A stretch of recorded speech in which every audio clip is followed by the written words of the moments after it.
Hopefully, let's see. Can I see anybody on screen? No, but somebody give me a little icon thumbs up if you can see the Enjoy the Forest and the Trees slide. Mm, can't see right. There we go. Okay, I got a couple thumbs up. Thank you, Jacob and Anna. Great. So we'll just start out. This is a presentation that I've been giving for a little bit, and it's usually online, although I'm doing it in about a week and a half for the National Women's Law Center, and I'm actually doing it in person. So doing it today is my way of digging a little deeper on our nature themes, but also hopefully getting some of your feedback about the presentation and maybe ways that I can improve it or make it more effective. Although it will be slightly different because you and I are doing it online and we will be doing it with our National Women's Law Center team in person. But anyway, that's what this is referring to. So in general, I like to start out with some sort of like art. And in this case, some of you may know Casey Musgraves, and it's going to play her song, but we're a little short on time, so I'll just show you these lyrics. And this is from an album that she released probably during pandemic, from some of the nature like exploring that she was doing. And it's sort of personal to me because I was doing a lot of nature exploring during the pandemic as well.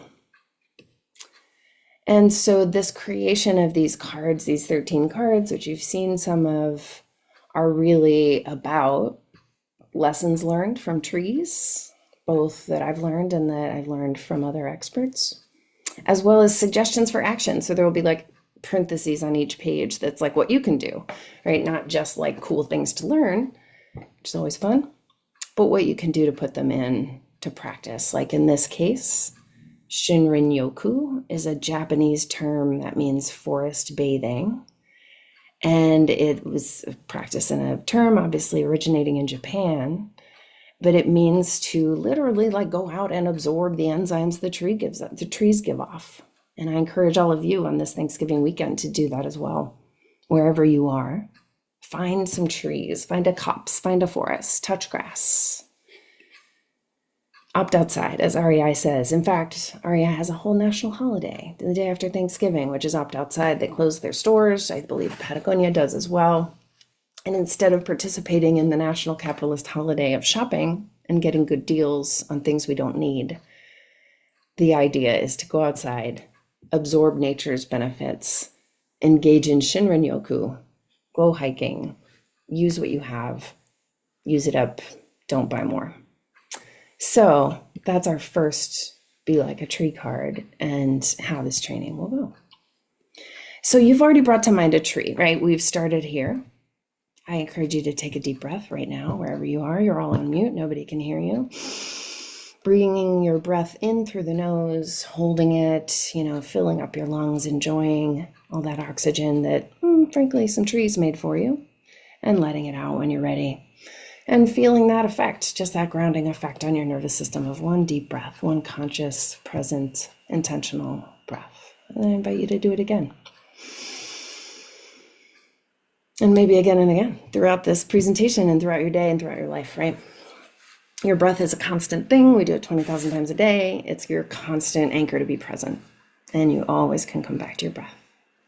Lucky for us, it also has physiological benefits. So this is me. Hi, everybody. You know me. This picture was taken in Bulgaria in 2018. It's a little old now. But that's where I am on Instagram. And this is some of my green credentials, like the organizations I worked for that give me some credibility to talk about nature and trees. But also, I was a Tinker Garden leader. That's a term a lot of people don't know because that company now went out of business. But they were teaching kids nature during the pandemic. And because I had this little green awakening on the pandemic, I taught classes for them. And then Vrikshasana, those of you who are yogis might know that that is a pose. Does anybody know what pose it is? Either on the chat or coming off your mute? Anybody? I need to open up the chat box. Oh, that's hard to do. Come off mute if you have it because, chat, there we go. Anybody got Vrikshasana? You could just guess it based on the theme of this training. No points off for wrong answers. Nobody, really. Tree pose. Yes, Bella, very good. Vrikshasana is tree pose. Fun fact, handstand is upside down tree pose or Ardha Vrikshasana. Anyway. All right, this is me. This is my excuse for not getting into trees or nature until the pandemic. I was too busy doing like toxic chemicals and health stuff. This is when I worked for Environmental Working Group. It's a leading toxics and health and agriculture and health group. We did PBDE biomonitoring, which is polybrominated diphenyl ether flame retardants, basically, that are in so many like clothing and furniture, not regulated very much in this country, totally regulated in other countries like Sweden because of testing like this. And when I had a kid, which is when I was working for EWG, I had like first baby breast milk, which frankly is the most toxic. Haha. So those of you who are first kids that breastfed, you got the most toxic milk of the family. Sorry. And this is just one example of somebody who was living pretty clean. Like I was vegetarian since 1990, mostly because I wanted like clean breast milk for my kids. And still, this is what like some of our research found out. So it was not a very fun place to work in terms of finding out like terrible things about toxics, but it was very fun because I had great coworkers and I loved EWG, very much. But I also had a little bit of experience. This is a picture you can hopefully see of me trespassing in privately owned redwood forests in the mid 90s in Northern California. This tree has undoubtedly been cut down now. You can see that my friends off to the side and how tiny they are in comparison with this huge, centuries old redwood in Arcata, California. And that kind of radicalized me early in my career to, really love and respect nature. I just honestly wasn't brought up going camping and stuff. So I didn't really know a lot about nature until my friends dragged me out into the redwoods and I would go camping with my environmentalist friends in Green Corps. But I was learning all this stuff for the first time, honestly. So for today's discussion, you might be wondering, why are we talking about trees? The reason is, of course, we can learn about trees, and that's helpful, but we can also learn about teams, right? By looking at forests, the forests that the trees make up, the forest bathing that we do, right? We can use our Be Like a Tree cards for team discussion, both today as we go, and then later. And I'll drop some crumbs for you to trace back later. And then determine action steps, those parentheses, those things you can do in your life, maybe in your family's life, right? You are all now, on my audience today, my class, in a position of making change in your family, in your world, future in the workplace, right? In governments, in every sector.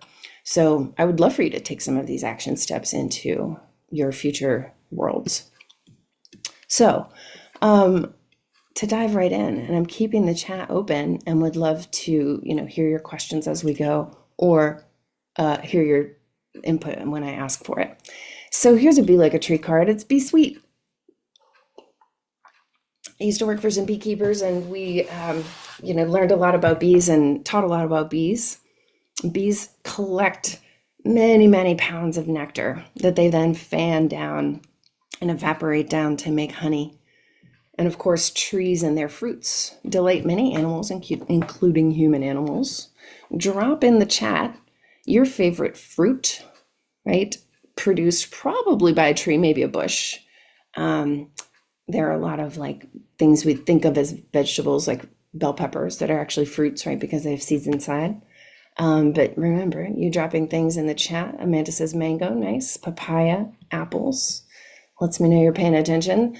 Many of these are from trees, and it's fun to think about the cycle, right? From the flower to the pollination to the creation of a fruit with its fleshy surroundings of seeds that are in themselves an incubator, right? In case the fruit falls and the seeds can incubate with the flesh of the fruit around it. So we want to thank trees in the season of Thanksgiving and thankfulness and gratitude. We want to thank the bees for their pollination, right? And thank the trees for their sweetness. We want to show gratitude. As we learned from Machias's presentation last week, gratitude is well studied because it has such an impact on our mental health. And one of the things is when we recognize the sweetness, when we recognize the joy, when we recognize the beauty, as small a dosage as you can possibly get, then our brain is trained to recognize the sweetness and the joy and the beauty.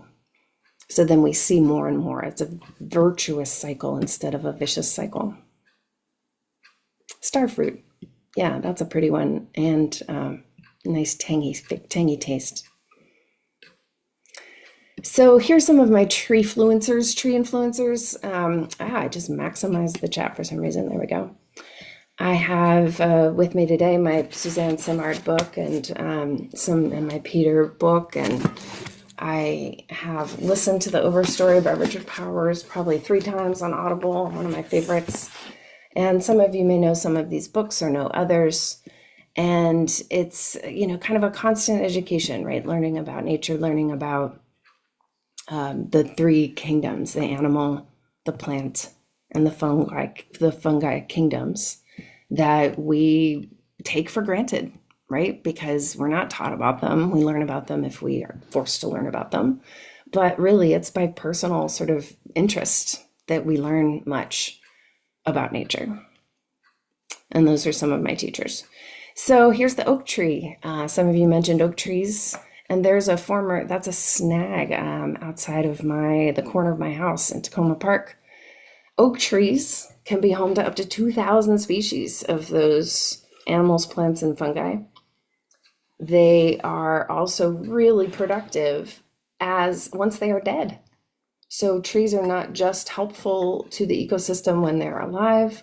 When they're dead, if you're cutting down a tree, consider leaving a snag of either 8 feet or as much as that's probably a 20-foot snag right there. And I've had tons of fun watching the woodpeckers, the squirrels, the mushrooms. There's tons of turkey tail mushrooms, which is the #1 cancer-fighting drug in Japan, on that tree.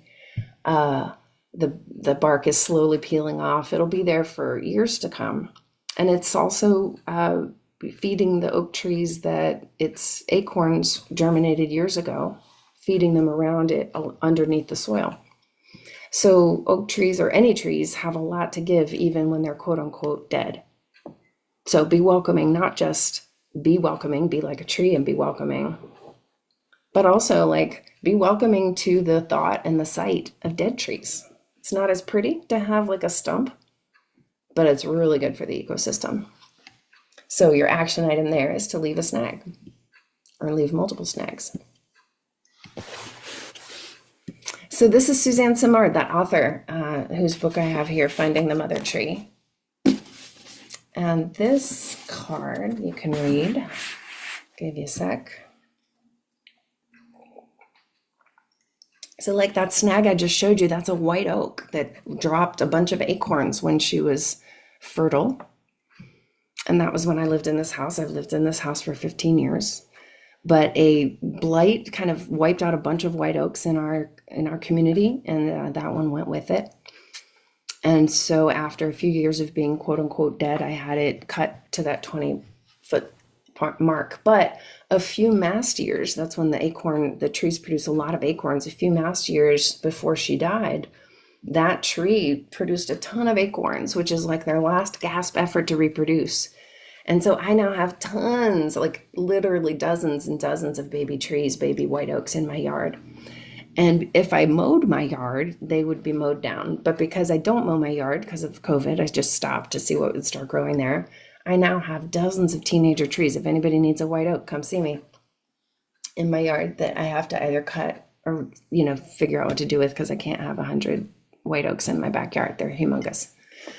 But there is this underground network between trees that we're just starting to publish about, which is really fascinating to learn about. And I won't bore you with all the details today, but I will plant that seed, because just as trees create their families, the mother trees with the baby acorns that are fed underneath the surface through a nutrient network that includes fungal networks, mycelium, we need to reconnect with our family networks, right? And that's what we're doing this week, maybe some of us. And it's hard, those of us who don't have family or don't have family near us, to have all this talk of family this week. I know that's tough, and I'm sorry if that's what you're dealing with. And if that's like harmful or painful for you, some people are glad to not be with their family because their family is painful to them. And maybe they've separated or even, disowned from their family. But when you can and when it's functional and not dysfunctional, right? Maybe you can live near family or be near family or reconnect with your family. So that's something to think about in terms of how we are like trees. So I'll play this video. Hopefully you can hear it. Let me expand my gallery. And then if you can give some thumbs up when you hear it, and that way I'll know that it's playing through the system. Thank you. Trees may look like solitary individuals, but the ground beneath our feet tells a different story. Trees are secretly talking, trading, and waging war on one another. They do this using a network of fungi that grow around and inside their roots. The fungi provide the trees with nutrients, and in return they receive sugars. But scientists have found this connection runs far deeper than first thought. By plugging into the fungal network, trees can share resources with each other. The system has been nicknamed the Wood Wide Web. It's thought that older trees, fondly known as mother trees, use this fungal network to supply shaded seedlings with sugars, giving them a better chance of survival.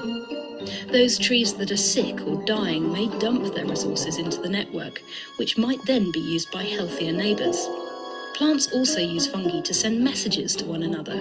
If they're attacked, they can release chemical signals through their roots, which can warn their neighbours to raise their defences. But like our internet, the Wood Wide Web has its dark side too. Some orchids hack the system to steal resources from nearby trees. And other species, like the black walnut, spread toxic chemicals through the network to sabotage their rivals. Arboreal cybercrime aside, scientists are still debating why plants seem to behave in such an altruistic way. The hidden network creates a thriving community between individuals.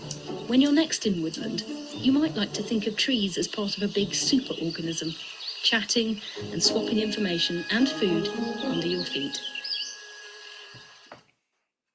All right, so that's one of my favorite videos for reasons that you can guess.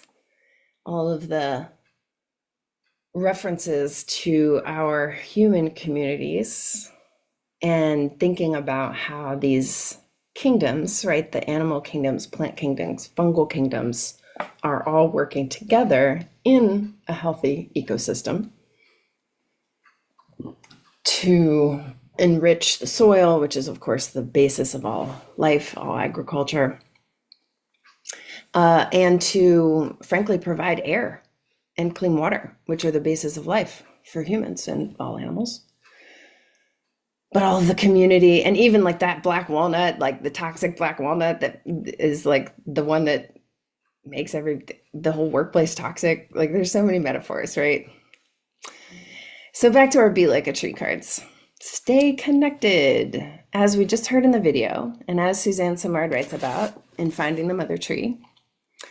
This subterranean mycorrhizal network, right? That just means like an underground mushroom network connects trees between their roots.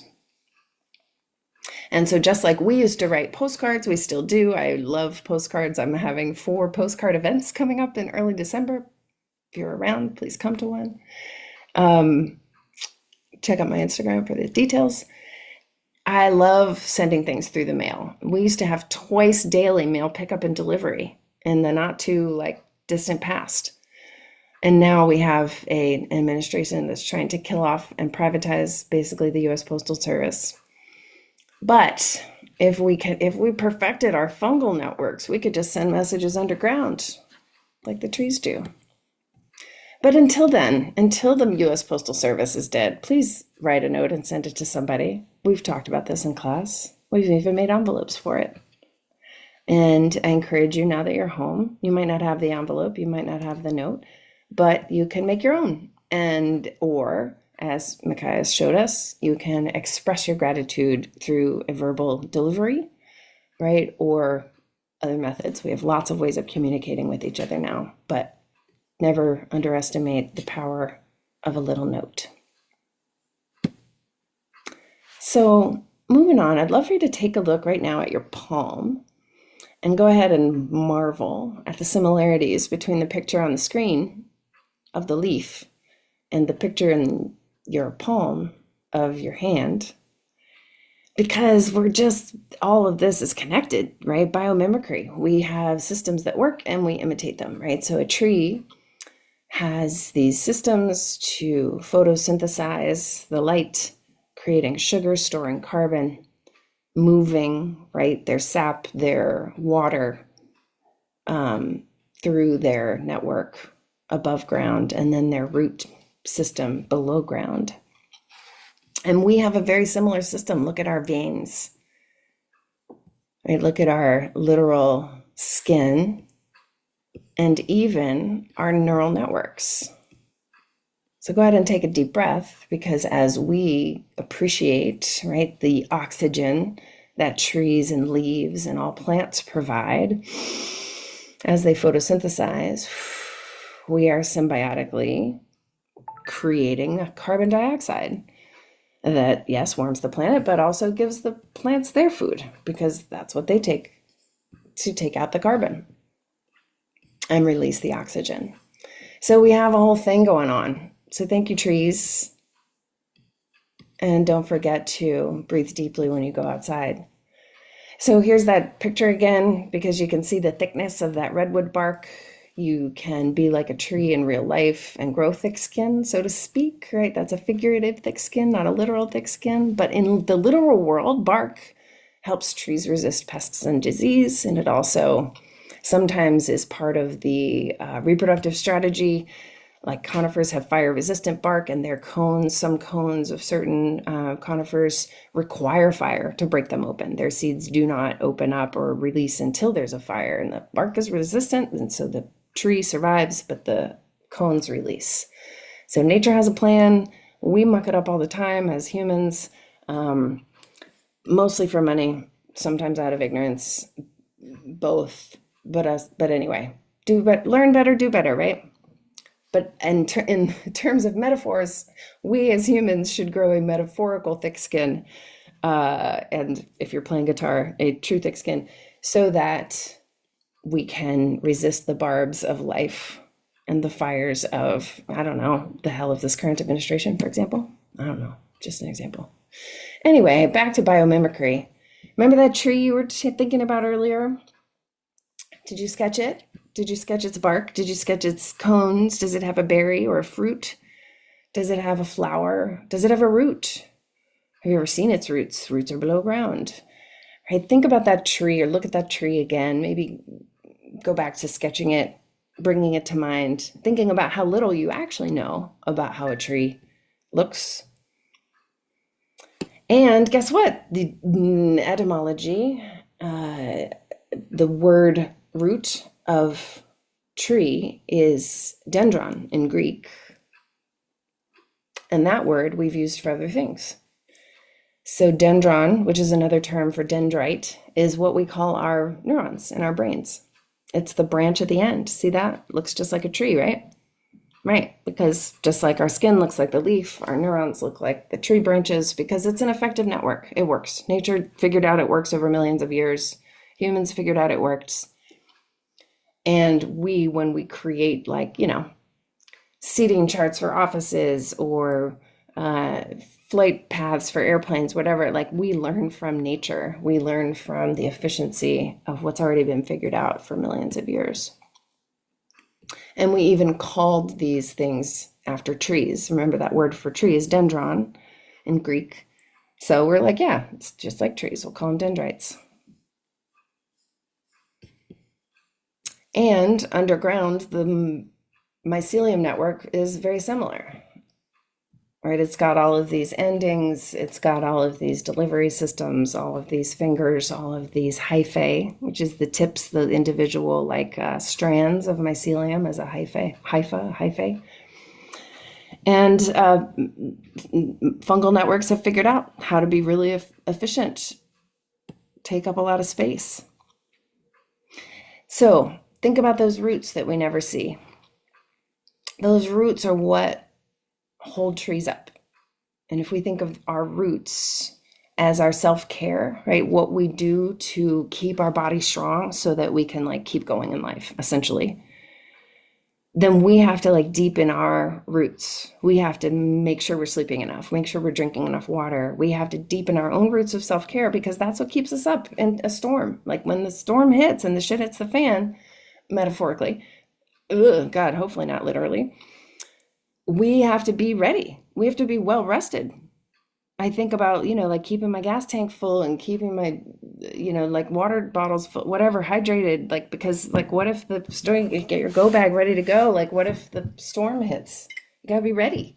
And that's what actually storms, which stress us out, make us stronger. That's what makes us more resilient. It's what makes plants more resilient. You can't have a tree that gets stronger without its ability to just resist wind because the cellulose, gets stronger in that resistance.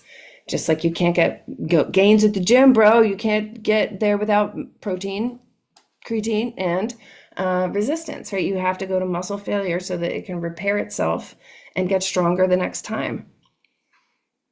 All the metaphors, they're all there. And a million that I'm not even saying, right? But the point is, embrace adversity. We love stress. Kelly McGonigal, stress is your friend. Because if you don't got no challenges, you don't got no resilience. You can't get cool if you don't have stress. Honestly, I have a friend who's a little bit boring, and it's because he hasn't had enough things happen to him in his life. He never became a parent, didn't have that stress. He never like got fired, didn't have that stress. Like, just he's a little boring. Don't tell him I told you that. All right. This I'm going to skip over in the interest of time. Well, it's interesting though, but this is basically my point when I work with teams that Google spends a lot of time and money thinking about what makes a team effective because they want their teams to be very effective and because they have to, I mean, now we know when they were doing this Project Aristotle, we know they were trying to figure out AI and trying to figure out what makes humans tick, right? What makes humans indispensable? What's the human part of teams that we can't replace? And they were just studying human teams without AI, and they figured this out, that the number one thing that made teams successful at Google across function, across, seniority, all that stuff accounted for. Psychological safety was the number one thing across teams, across years, across everything. Can we take risks on this team without feeling insecure or embarrassed? If the team did not have that, they did not have success. And that's really interesting, right? Because that means vulnerability. You have to be vulnerable enough to express a doubt, to take a risk, to say something unpopular, right? To have a hot take. And that is difficult to do if you haven't built up trust. And all of the other stuff, which we think of as work, like, is what we're doing matter? Just is it clear who's going to do what? Is it going to be on time? All this stuff we think of as work, but really it's about the trust of the team members, because if we don't have the courage to be vulnerable, and again, this is themes that we've talked about again and again in class, then we can't inspire empathy. It's why I try to be vulnerable with y'all about my personal life and my kids and everything else, because like then you'll trust me more, right? I mean, maybe you'll empathize and be like, oh, that's nice that she shared that, or that's interesting that she had that challenge or whatever. And therefore we're going to trust her a little bit more. Or we're going to trust the boss more. If the boss is vulnerable enough to say, I'm not sure what the path we should take here. I need your input in order to make the best decision. What do you think? Then employees go, oh, like she's admitting she doesn't know what to do. Like, and they want my opinion. That's awesome. I trust this person more. And so then again, when I'm working with a team, it's kind of like, what are your roots of self-care? Like, what are you doing to take care of yourself? That's like a whole, month of conversation. What kind of forest are you? Where do you go with this info? How much, or sorry, let me go back. What do you need to let go? Like, what are the other kinds of metaphors? So we're going to get into that in our in-person training. We won't get into it today. But it's fun to think about. Kind of those like stressors and joys, right? The branches of life, the storms of life, rather, that like family, what you're dealing with this week, maybe, right? Family can be a stressor and family can be a joy at the same time. It is not cognitive dissonance. It is the way family is, right? Same thing with your health. There are going to be things that go well with your health that bring you joy, especially if you're grateful for your two legs that work, that kind of thing. But there will also always be challenges with your health and things that piss you off about the way your body is breaking or not working functionally for you on that day. As much as like getting a zit on your face or as much as like having an autoimmune challenge, right? You're going to go through these challenges of stressors and joys on the same thing your whole life. And maybe you talk about it, maybe you don't. Maybe you talk about it with some people, maybe you don't. But there's only, like, the more you go through, the stronger you get. Some people have a whole limb lopped off, literally or metaphorically, in their life. Same thing with the tree. They get the tree, the power line people come through, the tree's whole central trunk gets lopped off, and that tree has to adapt. That happens to us in life. So in the future, I encourage teams to be like trees and like revisit some of these other questions, right? That they could discuss as a team, that they could be vulnerable with each other. And maybe in the spring, they're going to talk about what's new for them and what they're going to take on in this new season. Maybe in the summer, they talk about their, what their freak flag is and let that fly. And during Pride Month and, what the world might have seen as a flaw could be their feature, or other self-love and affirmations into the fall, or, giving things up, shedding the old in this season of fall and winter. So we can continue these metaphors. There's more to be had. Always open for new metaphors, by the way, if you have some suggestions. And like, we won't do these discussions today, but it's fun to think about like what other people might say in the future if we had these discussions in the future. Maybe you want to try them with your family and friends this week, right? What's the force in your life that shaped the shape of your tree? Like, I think that's like a cypress tree, right? That's on this windy mountaintop. There are trees that are thousands of years old, literally, that have looked like gnarled, trash, but it's because they're so resilient. They've just been shaped by their natural and environmental influences. So I love thinking about what kinds of trees we are individually, what kind of forests we are collectively. In our class in AU, we're literally like from so many different schools at AU, so many different majors, different years. We come from different places. It's a diverse forest, right? Our little mini forest of class 250. And if we had the time, we'd take this metaphor further and think about like what are the forces that allow our little forest to exist, right? The tuition money, the water that gets rained down by the parents paying the tuition, or us paying the tuition with our jobs and scholarships, right? What are the invisible forces underground, like the fungi that kind of knit us all together and share resources? Is that the staff of the university like scurrying around in the background to make sure the library is open and make sure that like, you have dorms that don't have mold in them or whatever? Literal fungi. Lots of ways that we can metaphorize this conversation, right? Sorry, I haven't glanced at the chat in a minute. Okay, I don't see any questions in the chat. You're welcome to let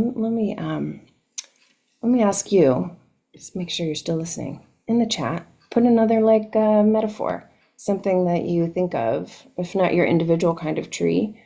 Like, I just brought you two that staff are fungi and that parents are water and rain. Or some other metaphors in our forest at AU that we create in our little team of Health Studies 250. You can also come off mute and share verbally if you don't want to put it in the chat.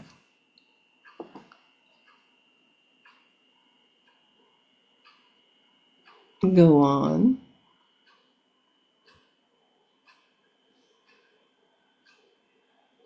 I don't see anything in the chat yet, but you could be stuck on a metaphor. That's the beautiful thing about metaphors. You could just type anything and I'll be like, wow, so artistic.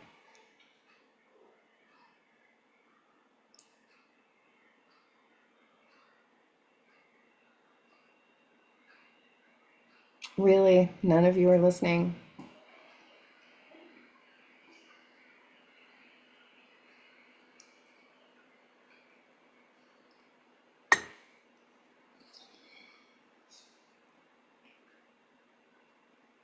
So the question on the screen, yeah, Kayla's listening, Borrelio's thinking.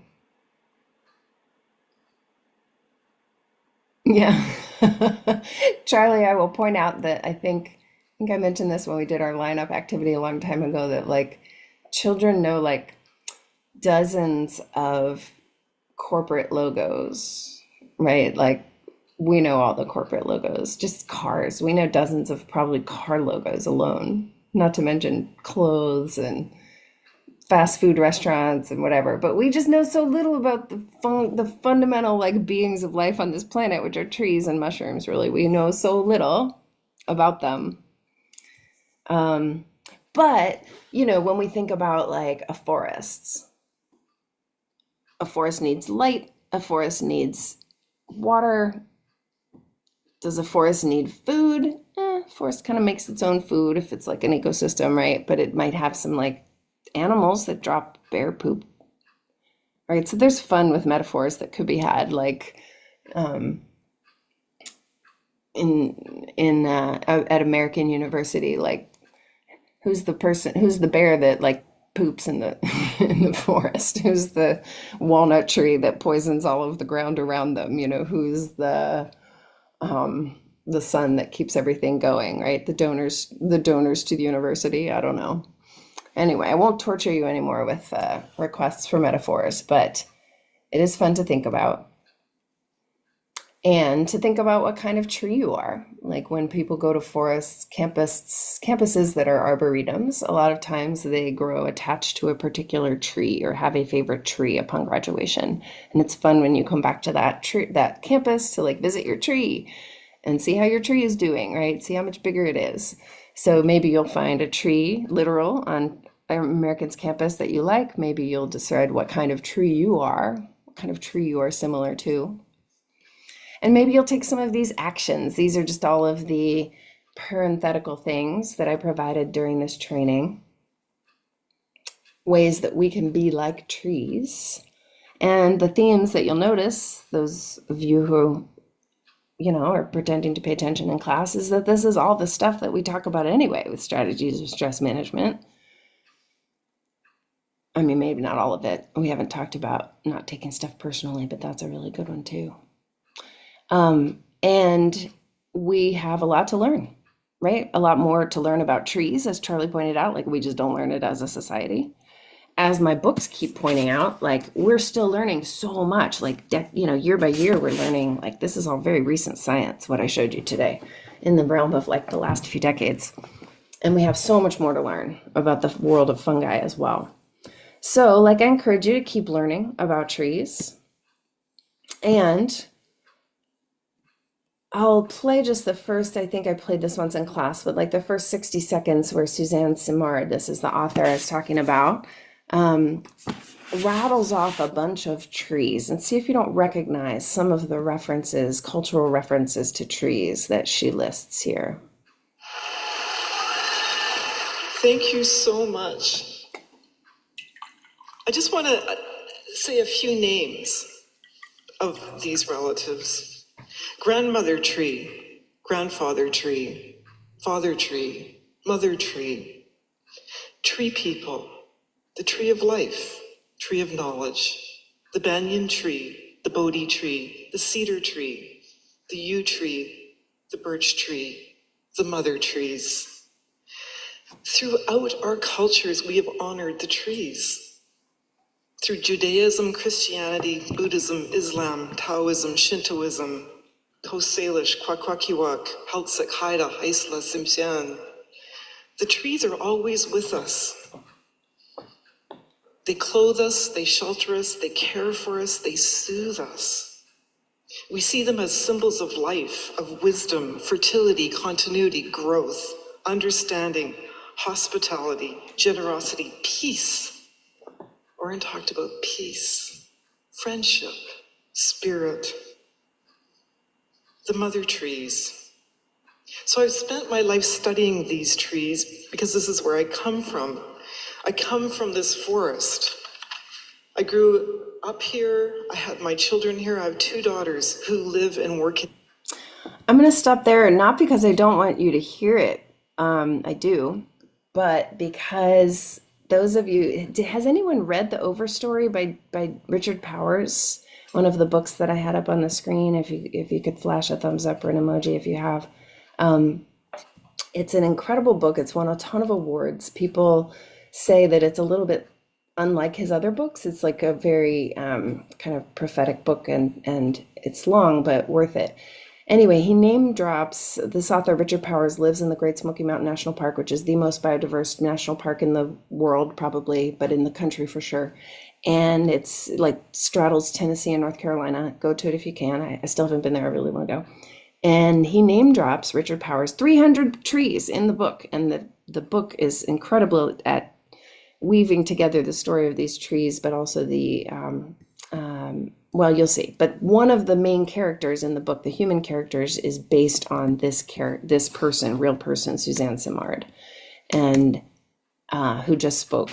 And she's the author of Finding the Mother Tree, and a Canadian scientist who I believe is the Rachel Carson of our times. I call her that because I love Rachel Carson and think that the science that Suzanne is doing could be just as consequential as the work Rachel Carson did to call our attention to pesticides and DDT and how it's wrecking the ecosystem when she published Silent Spring back in 1962.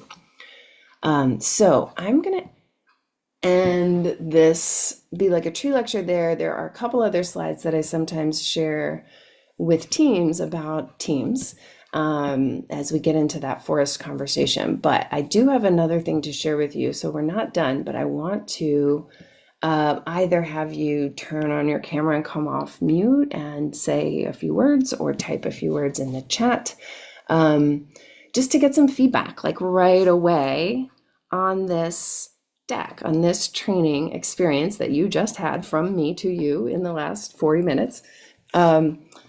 With this Be Like a Tree material. I'm curious, and don't like blow smoke up my butt. Like, I'm curious, like what, thrilled you, what confused you, what you would want to hear more about, like what was kind of like the same old, everybody says, everybody talks about Shinrin Yoku. Like, why do we need to talk about that? Whatever your reaction is, I would love to hear it. So I don't expect that all of you are going to give a reaction, but if you can prove to me that you're listening by either turning on your camera, even if you don't have anything to say, coming off mute and saying something, or dropping a thought in the chat. It could be something that you liked or something that you would change.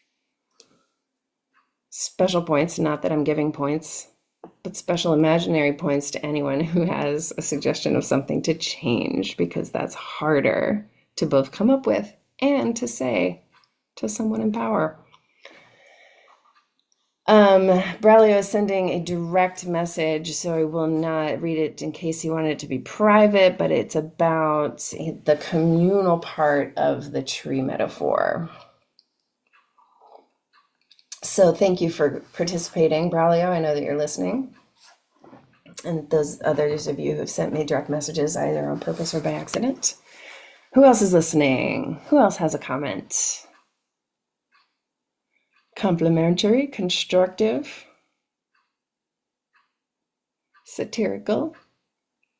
Logan thought it was insightful and funny. Thank you, Logan. I like it when people like my jokes.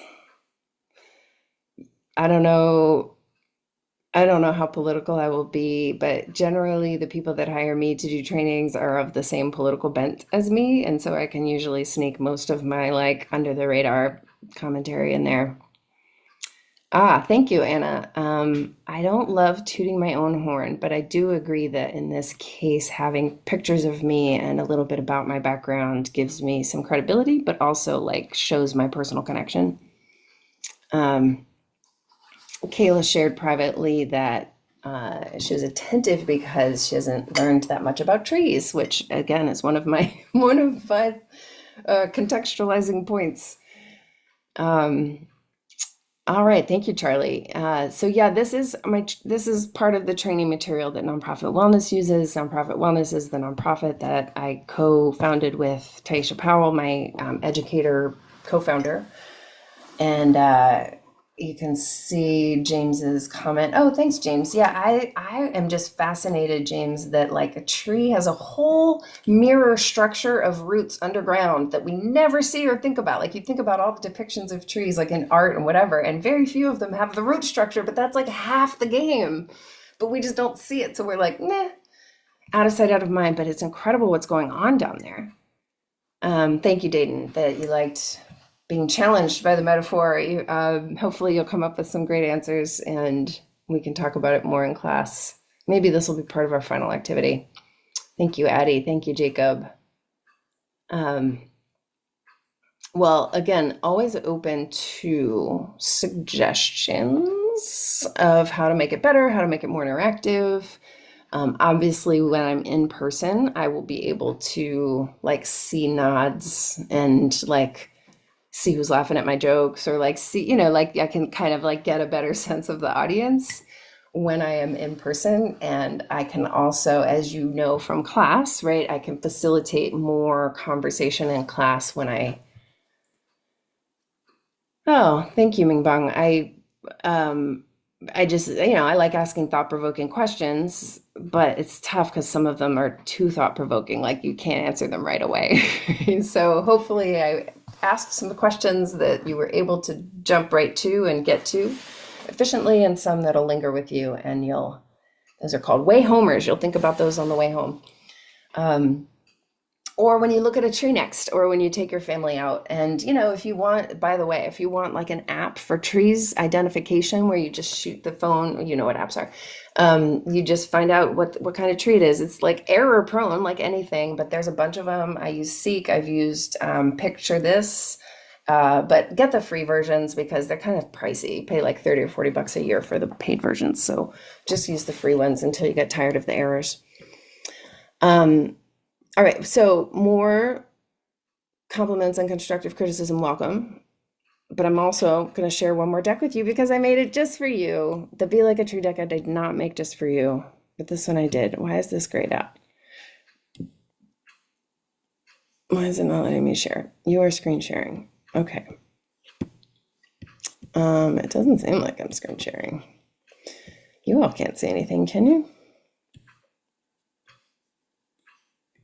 Maybe I am screen sharing. Okay, wait, can you see at the top? Can you see a New Yorker cartoon? Give me a thumbs up if you can see. Oh, excellent. Thank you, Bella. First thumbs up. Okay, so I just have like 10 minutes here. And I just wanted to, one, share some of these funny New Yorker cartoons with you, and two, like bring it back to the themes of our class, right? Because I give you a lot of things with lots of words on them, like personal stress prescription and, a whole book by Kelly McGonigal and lots of things that we go over. And so I wanted to kind of review my top 5 strategies in terms of stress management in case any of your friends and family are like, what classes are you taking? Oh, strategies in stress management. What's that about? Because everyone that I talk to is like, oh, I need to take that class. And I'm like, well, basically, here's what I do. And so this is like my class in New Yorker cartoons. But first, I thought I'd show you what mental health kind of like looks like today when people are like stress management, like what that looks like, what mental health like looks like. And then I'll review with you, and all of it will be familiar, but it'll be through New Yorker cartoons, my top 5 strategies to manage the stress. So here's one thing of what mental health looks like today. It's like we're lucky if we have what's called mental health treatment. So I'm going to just call on people randomly to read these punchlines out loud. So James, I see you at the top of my screen. I'm going to call on you first. Can you read this out loud, please?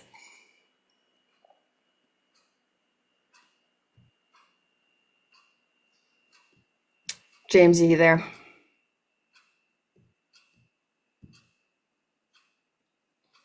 All right, James isn't there. Logan, can I have you read this out loud, No, no, please? yeah, Oh, I can James read is it. Sorry. there. Okay, go ahead. Stress. First, what does mental health look like today? Oh, wait, did it not go to the next one? Oh no, I can just see that slide. I want the one that says, today we're lucky if we have what's called mental health treatment. You don't see that? Oh, it says my screen sharing is paused. I hate it when it does this. My apologies. Let me get back to the real Slim Shady. Okay, why is screen sharing paused? Stop screen. One moment, please. I'm gonna shut it down and open it up again because I don't like the way it's acting. So, where did my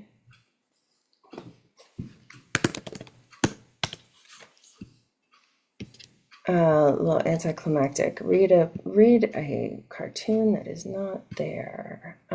Shoot, I don't remember which slide it's on. I mean, which drive it's on.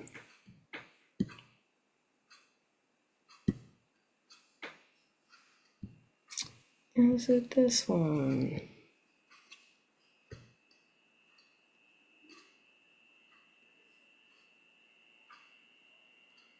No, of course it's not. Let's go to that one. All right, there we go. November 2025. All right, take two. James, are you still on deck? Let's go with. All right, hopefully you can see it this time. No, it paused it again. I think it paused it when I went on slideshow, so I'm not going to do that anymore. All right, these are really funny cartoons, Al, I swear. We're not going to go on slideshow. We're just going to look at them the old-fashioned way without a slideshow. So even more important that you read it out loud for those of us who cannot see them. Okay, James, hit it. Okay. Today we're lucky if we have what's called mental health treatment. Do I read like the picture too? Yes, please. Okay, we can work up to antidepressants, but for now I want to start you on eating a whole jar of cocktail olives over the kitchen sink. Perfect. Thank you, James. All right, and I'm gonna pick on Logan to read the next caption. Okay. Can you hear me? Yes. Okay. Doctors be like, it prescription for Adderall for will help to work hard enough to avoid the drug you really need. Yes, perfect. Thank you. These are a little Yeah. hard to read because I photographed them literally like paper, photographed them. So some of them are a little tough to read. Thank you. Bella, will you read the next one? Yes. Um, is it the exercise one? Yes, please. Okay. Exercise, be like, our mission is for you to love and whoa. To Sorry. love and no, it's okay. To love and accept your body, but not so much that you stop coming here. And it's just like the gym. Yes. Thank you. Kayla, can you read the next one? Yeah.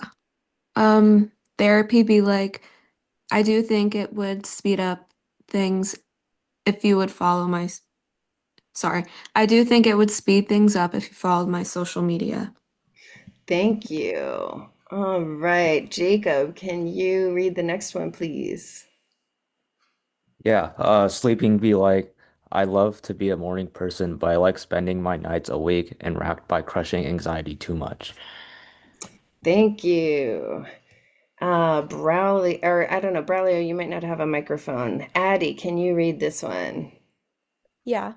Parenting be like A is for anxiety, B is for boredom, C is for coping mechanisms. Thank you. All right, this one is kind of long because it's an alarmist clock. So I won't make anyone read that in their dramatic voice. But um, plus, I think this particular cartoonist has like a particular set of worries. But anyway, you can get the idea that your worries might be similar. But there's many, many cartoons about anxiety in the New Yorker. So I had a lot of options here actually. So on the next cartoon, Anna, can I get you to read this one? Yes. Community be like. Friends are nice, but what I really want is a large fan base I can monetize. Yes, thank you. All right, so back to my recommendations. As you know, I'm a big fan of these 5 things, and they come out as immune boosters. They come out as be like a tree. They come out as breathing. They come out as, all of the research projects that you all are doing.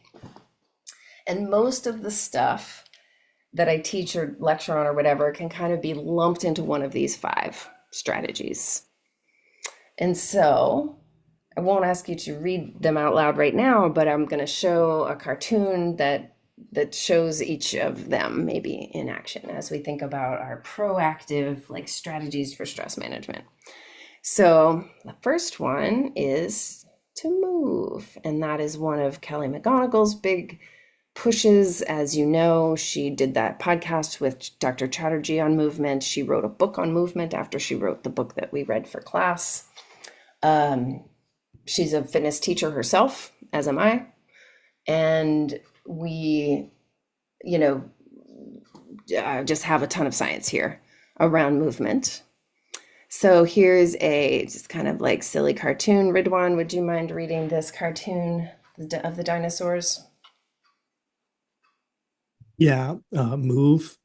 Are you sure doing push-ups will stave off extinction? So obviously with the T-Rexes, that's kind of ironic. But as you know, exercise linked to, longer lives, lower diseases, better brains, all of the things. So that is first and foremost kind of one of the things that we have to do on stress management. We've talked about that over and over again. And then there's consuming. There's 2 here. So let's go with Eric. Could you just go ahead and read them both? Nassim Lau, what's the WBY? Mr. Cloney. I do believe you are trying to get hydrated. Yes, chocolate is okay in moderation. The next question. Yep. So just figuring out what to eat, how much to eat, what to drink, when to drink, etc., is a constant challenge for wellness, which is obviously related to stress management. So next, community. Charlie, can you read the small sign in the window of the saloon? Emotional support horses welcome. Yep. So that's, kind of a funny thing to show community, but basically we have community of humans, we have community of animals too. But mostly you want to find your community, right? You want to go where you're welcome, where your people are welcome, where your horses are welcome. You want to go where people recognize, right, that you might be a little different, but that you're still welcome or you're one of them. Sometimes our community is our, let's call them born community, like our born family, the family we're born into. We don't get a choice in that. We just accept what family we're born into. Sometimes we reject, but usually it's just kind of something you put up with. But there's also our chosen communities. And that's the fun part about adulting. Now that you're in a life where you get to choose your communities, who you gonna pick? And how do they support your stress management, right? Sometimes it's a literal team. And I almost use that word team instead of community, but people think of team as so rigid, a sports team or an official team, but a team can be anything. A community really can be anything. But it's critical for stress management, who we do this stuff with, who we do this life stuff with matters. So you didn't get no choice in your born community, but choose your chosen community well, please. We might have to start, because I can't see everybody on this screen. Oh, look at all these other people. Okay, Dayton, can you please read the sign above the head of the reframing cartoon? Reframe the gray area between don't worry and be happy. Yeah, you know that song, the Bobby McFerrin song, Don't Worry, Be Happy. Is that the same thing? Right? One is negative, one is positive, like saying don't do this, do this, right?